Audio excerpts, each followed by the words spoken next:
الحمد لله الذي بفضله تتم الصالحات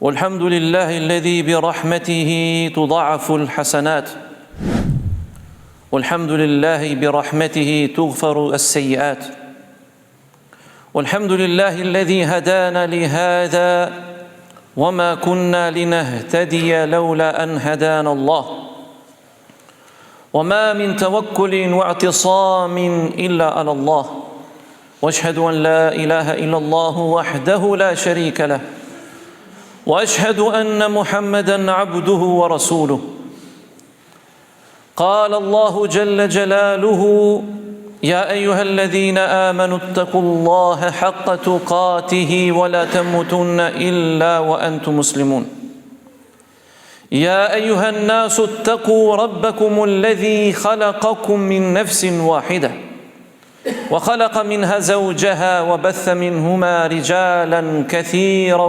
ونساء واتقوا الله الذي تساءلون به والأرحام إن الله كان عليكم رقيبا يا أيها الذين آمنوا اتقوا الله وقولوا قولا سديدا يصلح لكم أعمالكم ويغفر لكم ذنوبكم ومن يطع الله ورسوله فقد فاز فوزا عظيما. Falënderimi të konë Allahut Azza wa Jall që me mirësinë e Tij bën punë të mira. Falënderimi të konë Allahut Azza wa Jall që me mirësinë e Tij shtohen veprat e mira. Falënderimi të konë Allahut Azza wa Jall që me rahmetin e Tij falen gjunahet. Falënderimi të konë Allahut Azza wa Jall që na udhëzoi në këtë fet bukur. Dhe si do t'ishte për ne nëse nuk do t'na udhëzonte Zoti subhanahu wa taala. Falënderimi takon Allahut Azza wa Jall për Kur'anin e shenjtë. Falënderimi takon Allahut subhanahu wa taala për pejgamberin ton Muhammedin sallallahu alaihi wasallam dhe rrugën e tij dhe sunetin e tij. Falënderimi takon Allahut Azza wa Jall për mirësinë e kësaj feje që na mëson të jemi njerëz që të garojmë në këtë dynja dhe na vën në dukje që jeta është shumë e shkurtër, prandaj njerëzit duhet punojnë sa më shumë vepra të mira. Dëshmojmë se askush nuk meriton të adhurohet me drejt veç Allahut, një i vetëm i pashoq. Dëshmojmë se Muhamedi sallallahu taala alaihi wasallam është robi i Allahut dhe i zgjedhur i Tij për mbar njerëzimin. Allahu i bën thirrje besimtarëve në Kur'anin Kerim dhe thotë: "O ju që besuat, friksoni Zotin sinqerisht dhe mos ndisni ndryshe vetëm se duke qenë besimtar." Pra e përmend fjalën friksojuni Allahut, pra vendosni midis Zotit dhe ju pengesa. Mos i bëni zullum njëri tjetrit, mos bëni gabime, largohuni nga e keqja dhe bëni punë të mira. Dhe pikërisht pjesa e parë e hutbes ka të bëjë me veprat e mira, se sa e mirë dhe sa e madhe është rahmeti i Zotit me robët e Tij. Në hadithin që transmeton Imam Buhariu dhe Muslimi, hadithi i Buhariut pejgamberit sallallahu taala alaihi wasallam thot: kush prej njerëzve bën një jetë, bën një vepër të mirë dhe nuk e bën dot, ja shkruan a Zoti subhanahu wa taala si një vepër të mirë. Dhe kush prej njerëzve, prej besimtarëve bën një vepër të mirë dhe e bën një jetë dhe praktikon atë, ja shton Allahu subhanahu wa taala sevapin e shpërblimin nga 10 deri në 700 fish.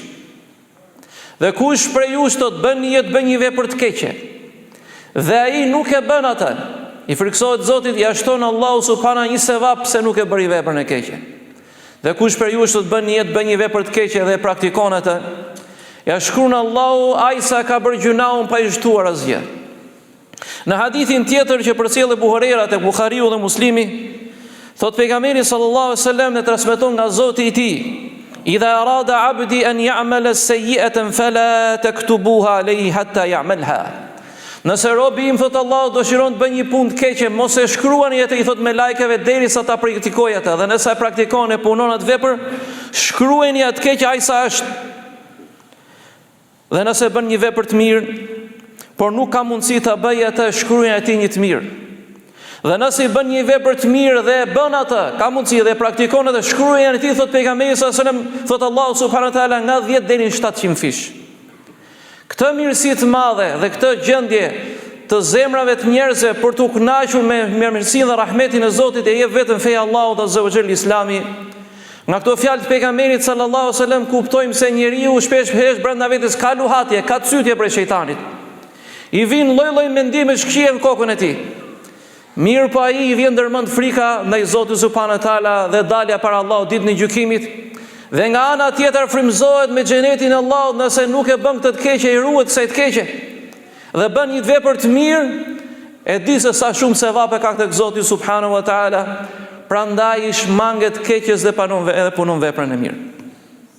Shikoni se sa e madhe dhe sa e gjerë është rahmeti Allahut me robët e tij. E din Zoti subhanahu wa taala që njeriu është I lëkundur në zemrën e tij, në psikologjinë e tij. Siç gdhihet nuk ngryset dhe siç ngrys nuk gdhihet. Dhe siç çdo ditë ndryshon dhe çdo moment ndryshon gjendja e tij shpirtërore dhe zemra e tij luhatet. Dhe prandaj Allahu xhelle xhelalu se I tha me lajkeve, nëse I mendon për një vepër të keqe për ta bërë, mos e shkruani atë derisa ta bëj. Dhe nëse e bën shkruani, por nëse e mendon, bën jetë ta bën një vepër të keqe, I vjen ndërmend, por nuk e bën atë, mine ejli, për shkakun tim, thot Allahu azza wa jall, shkruaja e tij një vepër të mirë. Kjo është rahmeti dhe mirësia e Zotit me besimtarët, me robët e tij, sepse Allahu e di se çfarë ka krijuar, ne jemi njerëz, gabojmë. Shpeshherë ndonjëherë humbim vetdijen, ose neglizhojmë, ose tolerojmë ke gabimet dhe gjunat, dhe zgjasim dorën apo gjuhën më shumë se ç'duhet. E megjithatë Allahu subhanahu wa taala e ka zgjeruar rahmetin për robët e tij që ta kuptojnë, o ju njerëz, shpeshtoni ke veprat e mirë. Sepse ne dim shumë mirë vëllezër dhe motra besimtarë dhe besimtareve që sado që të jetojmë në këtë dynja do të shkëputemi nga njëri tjetri. Dhe sado fëmijë të kesh dhe shokë dhe miq të kesh do t'i braktisësh, do t'i lësh. Dhe sa do të grumullosh nga pasuria, fama dhe paraja dhe pushteti, do t'i lësh, nuk do t'i marrësh me vete, pra do të ngelin veprat e mira tek Allahu subhanahu wa taala. Në një hadith tjetër të pejgamberit alayhi salatu wasalam, ka thënë al-a'malu sittatun, punët janë 6 llojesh, wan nasu arba, njerëzit janë 4 llojesh, wa famu wajibetani, dhe janë 2 gjëra që na obligojnë, wa mithlun bil mithl, 2 gjëra që janë barabarta. Thot pejgamberi sallallahu alajhi wasallam, al-mujibetani, pra 2 gjërat që në obligojnë diçka, thot kush vdes dhe nuk I shoqëron Allahut shok në adhurim për të xheneti. 1. Gjërat që në obligojnë diçka, kush vdes dhe nuk I shoqëron Allahut asgjë në adhurim, nuk I bën rival Zotit të tij, do të hyjë në xhenet. Dhe kush vdes dhe I bën shok Zotit në adhurim, do të hyjë në zjarrin e xhenemit, ka thënë pejgamberi sallallahu alaihi wasallam.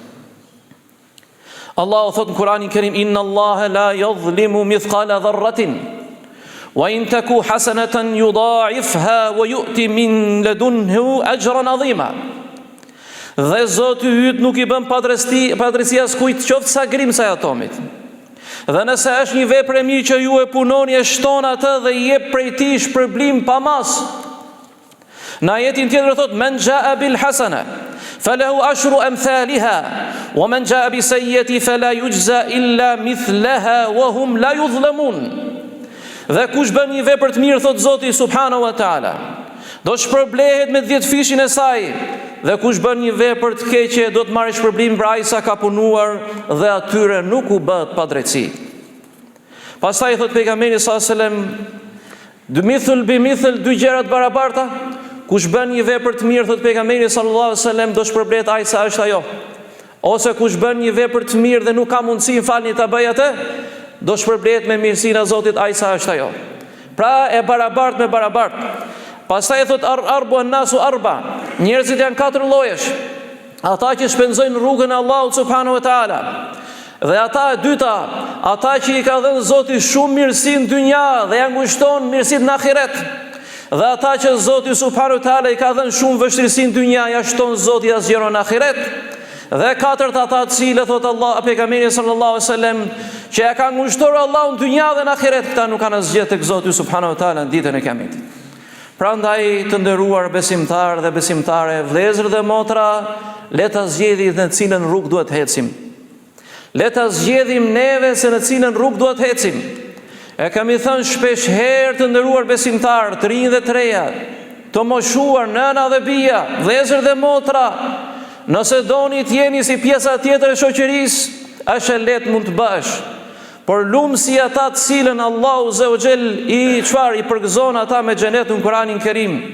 Inna lil muttaqina mafaza, për devotshmit thot Allah është fitoria, hadaiqa wa a'naba, xhenetet dhe kopshte në Zotin subhanahu wa taala, pra zgjidhni në cilën rrugë do të jeni.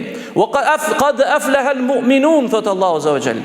Tashmë kanë fituar besimtarët, hum alladhina hum ala salatihim khashiun, ata të cilët e falin me namazin me frikë respekt ndaj Zotit subhanahu wa taala, walladhina hum lizakati fa'ilun, dhe ata të cilët e nxjerrin zakatin, dhe ata të cilët e ruajnë derin e tyre. Për ta do të jetë firdausi, thot Zoti subhanahu wa taala. Pra na zgjidhni vëllezër dhe motra besimtarë dhe besimtare, a do të jeni njerëzit që ecin rrugën e xhenetit apo në rrugën e zjarrit të xhenemit. Allahu na ruaj. Walhamdulillah wa sallallahu ala nabiyyina Muhammad.